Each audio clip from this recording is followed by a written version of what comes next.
இந்த நாள் கர்த்தருடைய வார்த்தை எபேசியர் 5ஆம் அதிகாரம் 21ஆம் வசனத்தை வாசிக்க கேட்போம். தெய்வ பயத்தோடே ஒருவருக்கொருவர்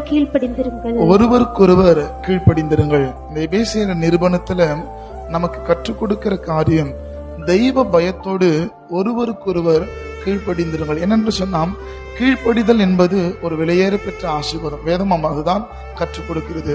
கர்த்தருக்கு பயப்படுதலே ஞானத்தின் ஆரம்பம்.